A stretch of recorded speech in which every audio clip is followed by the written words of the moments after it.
नमस्कार.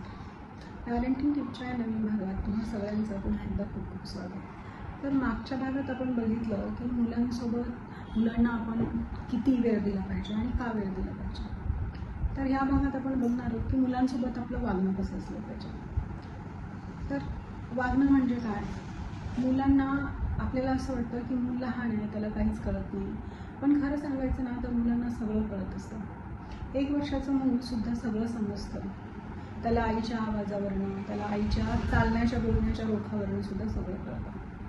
म्हणून आपण बिलकुल या गैरसमजात नाही राहिलं पाहिजे की मुलाला काही कळत नाही. आपण आपल्या म्हणजे घरामध्ये आपल्या मोठ्या माणसांशी, आपल्या नवऱ्याशी, आपल्या नातेवाईकांशी, सगळ्यांशी कसं वागतो, सगळ्यांशी वागत असतानाचा म्हणजे आपल्यामध्ये काही फरक पडतो का, हे सगळं आपल्या मुलांना कळत असतं. आणि फोनवर बोलत असताना आपण नेहमी एकमेकांच्या स्वभावाबद्दल बोलतो, आपल्या नंदांच्या, जावांच्या, घरातल्या लोकांच्या स्वभावाविषयी बोलतो. ते पोरांच्या पटकन लक्षात येतं. आणि आपण मोठे आहेत म्हणून आपल्याला सगळं कळतं की नाही, आपण तो माणूस समोर आला की आपण ते विसरून जातो आणि आपण त्या माणसाशी अगदी व्यवस्थित वागायला लागतो. मग अशा वेळी मुलं कन्फ्यूज होतात की आपण काय केलं पाहिजे. आता त्यांना कळत नाही. आपण ज्या व्यक्तीशी प्रेमाने वागतो त्या व्यक्तीशी ती मुलं प्रेमाने वागतात. ज्या व्यक्तीशी आपण प्रेमाने बोलतो त्याच्याशी तीसुद्धा प्रेमाने बोलतात. म्हणून मग आपण आपला तोल नेहमी सांभाळला पाहिजे. आणि सध्या असं सगळ्यात अवघड आणि मोठी समस्या आहे ती फोनची. फोन घेणं, आपण आपल्या हातात नेहमी फोन असतो आणि आपण आपल्या मुलांना म्हणतो की नका फोन घेऊ, नका फोनवर जास्त बोलू, नका फोनशी जास्त खेळू. पण असं चालणार आहे का सांगा तुम्ही? आपणच हा फोन बाजूला ठेवला पाहिजे, तरच आपली मुलं फोन बाजूला ठेवतील. आपण त्यांना वेळ दिला पाहिजे, आपण त्यांच्याशी बोललं पाहिजे, तर ते आपल्याशी बोलत बसतील. नाहीतर मग ते फोनवर तासनतास गेम्स खेळत बसतील. म्हणून प्रत्येक वेळी आपल्याला आई बाबा झाल्यानंतर आपल्या प्रत्येक वागणं, बोलणं, खरं बोलतो आहे का, आपण खोटं बोलतो आहे का, की आपण खोटं बोलतो आणि मुलांना म्हणतो आहे की तुम्ही खरं बोला, या सगळ्या गोष्टी आपण टाळल्या पाहिजे. अजून एक गोष्ट अशी की आपण मुलांना नेहमी सतत सूचना देत असतो. हे सूचना देणं पण आपण बंद केलं पाहिजे. म्हणजे सूचना देणं बंद केलं पाहिजे याचा अर्थ असा नाही की तुम्ही मुलांना सवयी नाही लावल्या पाहिजे, पण त्या सूचनेच्या माध्यमातून न देता आपण त्या कृती करून दाखवलं पाहिजे, कृतीच्या माध्यमातून दिलं पाहिजे. बघा, मुलं अनुकरणप्रिय असतात. आपण जसं वागलं तसं ती वागायला लागतात. मग त्यांना ते सांगायची गरज पडत नाही, ते बोलायची गरज पडत नाही. संस्कार म्हणजे काय असतात? जे आपण वागतो, बोलतो, लोकांशी आपण कसं वागतो, घरातल्या लोकांशी आपण कसं वागतो, आपण आपल्या नवरा बायकोचं नातं कसं आहे, आपण मुलांशी कसं वागतो, मुलांशी बोलत असताना किंवा इतरांशी बोलत असताना आपण अपशब्द वापरतो का, कधी कधी आपण शिवीचा वापर करतो का. मग ती पटकन ते अपशब्द त्यांना काहीतरी ते नवीन वाटायला लागतं, काहीतरी वेगळं वाटायला लागतं आणि ते अपशब्द कॅप्चर करतात आणि मग ते शब्द परत रिपीटेडली वापरू लागतात. बघा, मुलांच्या प्रत्येक गोष्टीकडं आपलं लक्ष पाहिजे. माझी आजी म्हणायची की म्हणजे आम्ही पाऊल कसं टाकतो याकडे सुद्धा माझ्या आजीचं लक्ष असायचं. चालत असताना एक छंद म्हणून आपल्याला थोडंसं वाकडं चालणं, तोंड थोडंसं विचित्र करून बोलणं, जीभ थोडीशी बाहेर काढून बोलणं, किंवा सतत असं एखाद्या शब्दाचा सतत पुनरुच्चार करत राहणं, या सगळ्या गोष्टीचा नादच लागतो जो मला लहानपणी. मग त्या सगळ्या गोष्टीकडं आईचं, मी स्पेशली आई का म्हणते, कारण आई ही त्या मुलाच्या खूप जवळ असते. आईला पटकन लक्षात येतं की मूल नेमकं त्याच्या वागण्यात काय बदल झाला आहे. आणि अजून एक अशी गोष्ट की आपण म्हणजे बरेचदा आपण मुलांना मारून शिकवतो गोष्टी, सतत त्यांना मारतो. आणि मला हे पण कळतं आहे की मारतो याचा अर्थ असा नसतो की आपल्याला त्या मुलाला मारायचं असतं. आपण कुठल्या तरी गोष्टीचं डिप्रेशन, कुठल्या तरी गोष्टीची चीड, कुठल्या तरी गोष्टीचं टेन्शन त्या मुलावर काढत असतो. मग ते मूल पण मारायला शिकतं आणि ते सरळ म्हणजे ते असा विचार करत नाही की समोरचा व्यक्ती कोण आहे, काय आहे, ते मूल किती लहान आहे समोरचं, मग त्याला हे कळतं की मारणं हा पर्याय आहे. एखाद्या गोष्ट आपल्या मनासारखी करून घ्यायची तर मारणं हा पर्याय आहे हे त्याला कळायला लागतं. आणि मग ते मारायला सुरू करतं, मग ते व्हायलंट व्हायला सुरू करतं. तर ह्या सगळ्या गोष्टींचा आपण खूप विचार केला पाहिजे.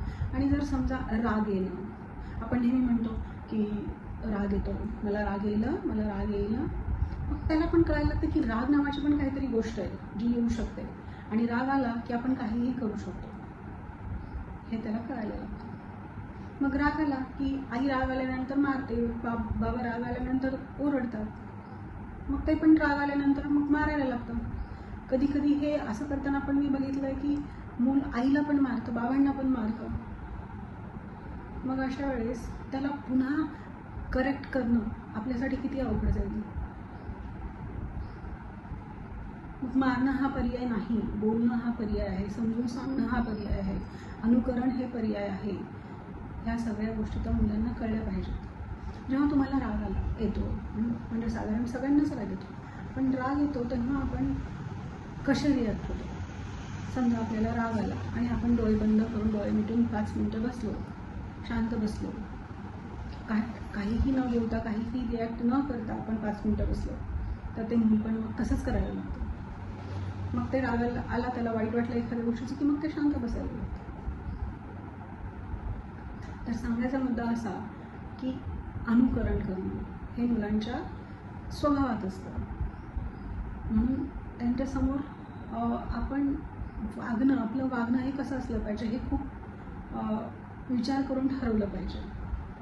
मग आपली आई घरातल्या मोठ्या माणसांना उलट बोलते का, जोरात बोलते का, किंवा चिडते का, करते का, ह्या सगळ्या गोष्टी ते मूल लक्ष ठेवत असतं. पण बघा खूपदा आपल्याला असं वाटतं की ते त्याच्या खेळात रमलं आहे, ते काहीतरी खेळतं आहे, ते गाडी खेळतं आहे, ते काहीतरी बघतं आहे, ते त्याच्यात काहीतरी चित्र काढतं आहे. पण ते मूल ते सगळं करत असताना सुद्धा ते आपल्याकडं लक्ष ठेवून असतं की हे माझी आई काय करते, ते त्याचं लक्ष सतत त्या आईबाबांच्या बिहेवियरकडे असतं किंवा घरातल्या व्यक्तींच्या बिहेवियरकडे असतं. आणि आपण मात्र काय समजत असतो की नाही हा तर खेळतोय.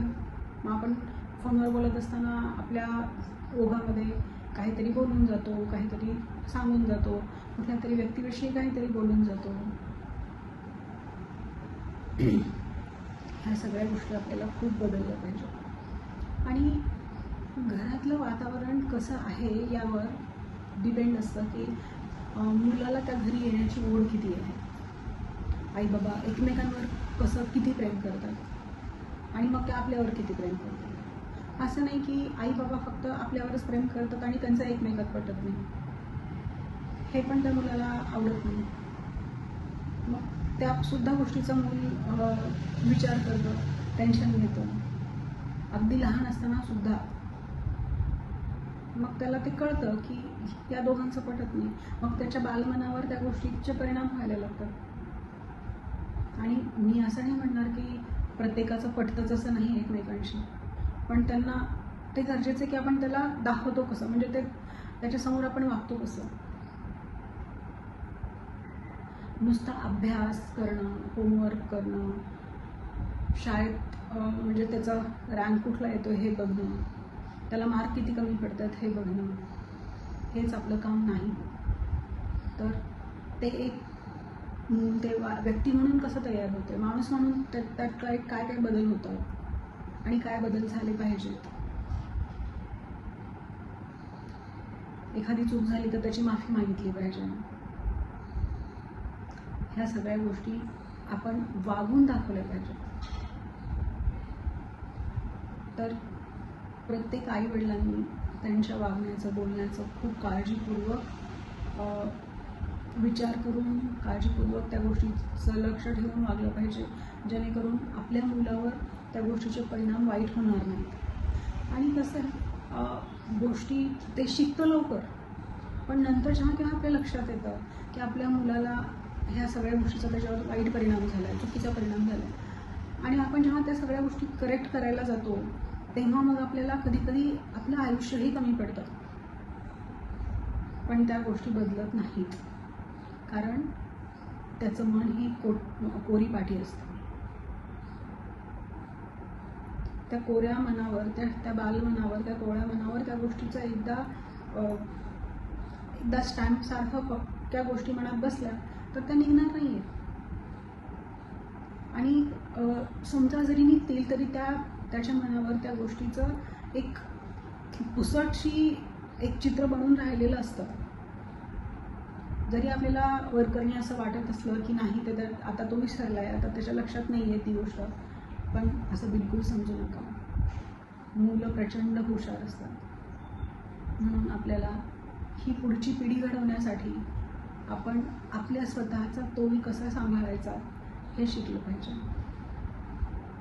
आणि तुम्हाला माझं बोलणं आवडलं असेल, माझ्या काही गोष्टी पटल्या असतील तर पुढचा भाग बघण्यासाठी माझं चॅनल सबस्क्राईब करा, लाईक करा आणि शेअर करा.